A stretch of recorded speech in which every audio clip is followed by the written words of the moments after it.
গত ১৭ বছরে আওয়ামী লীগের তাণ্ডব এবং সন্ত্রাসী কর্মকাণ্ড আমাদেরকে মর্মাহত করেছে। যে আমরা দেখেছি যে মাহফিলে বাধা দেওয়া হয়েছে, সুদ ঘুষ এবং চাঁদাবাজের বিরুদ্ধে কথা বললে সেই ইমামের চাকরি খেয়ে দিয়েছে, তাকে লাঞ্ছিত হয়েছে এবং তাকে সশস্ত্র হামলা করা হয়েছে। এবং এখন আবার বর্তমানে বিএনপি সরকারের একজন এমপি বলেছেন যে মসজিদে রাজনীতি বন্ধ করতে হবে। কোরআন হাদিসের তাফসির চাঁদাবাজ এবং হারাম উপার্জন সুদ ঘুষের বিরুদ্ধে বললেই রাজনীতি আলোচনা হয়ে যায়। আমরা একটা বড় মুসিবতের মধ্যে আছি, ইমাম সাহেবরা বড় মুসিবতের মধ্যে আছে এবং এই কারণে সত্য কথা বলতে পারে না এবং সত্য কথা আপনার আসে না মুখ থেকে। এবং আমরা সবচেয়ে ইমাম সাহেব যারা রয়েছে তাদের সবচেয়ে বড় কষ্ট হচ্ছে আমাদের মধ্যে রিজিকের যে একটা পেরেশানি, এটা ঢুকে গেছে। এবং চিন্তা করি যে এই চাকরি যদি না পাই, যদি ছুটে যায়, তাহলে তো আমার ২-৩ মাস বা এরকমের এই রকমের সম্মান নাও পেতে পারি। চিন্তা করেছেন, রিজিকের মালিক আল্লাহ, সে তাওয়াক্কুল করে নাই। এই কারণে আল্লাহ তাআলার উপরে তাওয়াক্কুল না থাকার কারণে তাকে লাঞ্ছিত হতে হয়, বঞ্চিত হতে হয় এবং সত্য কথা সে বলে না। ওই সত্য কথার স্থানটা সে ধরে রাখতে চায়। চিন্তা করেছেন, এটা হচ্ছে নাফরমান এবং খেয়ানতকারীর একটা আলামত।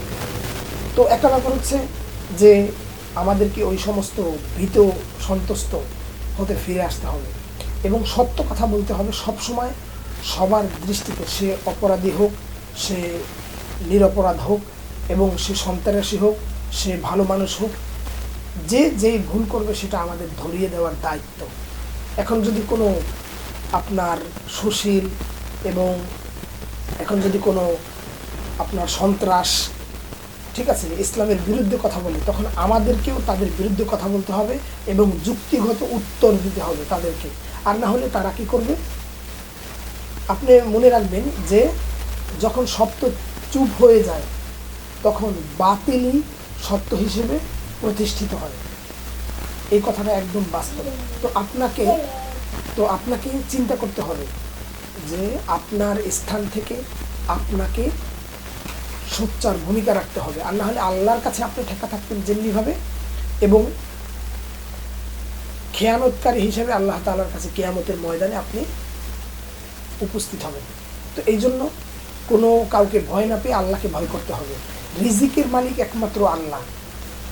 এইখানে আপনি যতদিন থাকেন, ইমামতি চাকরি খেদমত অবস্থায় আপনি যতদিন থাকেন, যদি আল্লাহর হুকুম না হয় আপনাকে কেউ কিচ্ছু করতে পারবে না।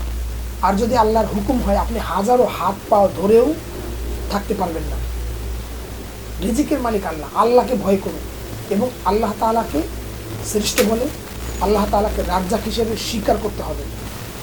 এবং এই কথাটা মনে রাখবেন, ইমামতির চাকরির যে রিজিক আপনার আছে সেইটাই আল্লাহ তাআলা আপনাকে যতদিন আল্লাহ তাআলা রাখেন ততদিনই আল্লাহ তাআলা রাখবেন।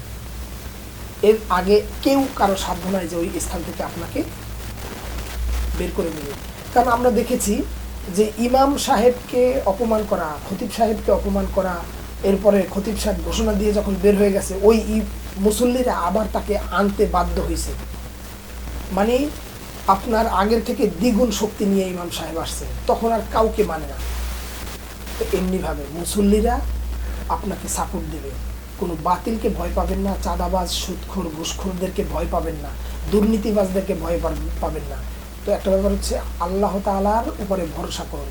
আল্লাহ তাআলার উপরে যখন ভরসা উঠে যাবে তখন দেখবেন যে আপনার কলব ভীতি সন্তুষ্ট হবে। আর আল্লাহ তাআলা বলছে, ওমান ইয়াতাওয়াক্কালু আলাল্লাহি ফাহুয়া হাসবি, যে আমার উপরে ভরসা করে আমি তার জন্য যথেষ্ট হয়ে যাই। এই কথাটা আমাদেরকে মনে রাখতে হবে। আল্লাহ তাআলা আমাদের সবাইকে কবুল আর মঞ্জুর করুন। আসসালামু আলাইকুম।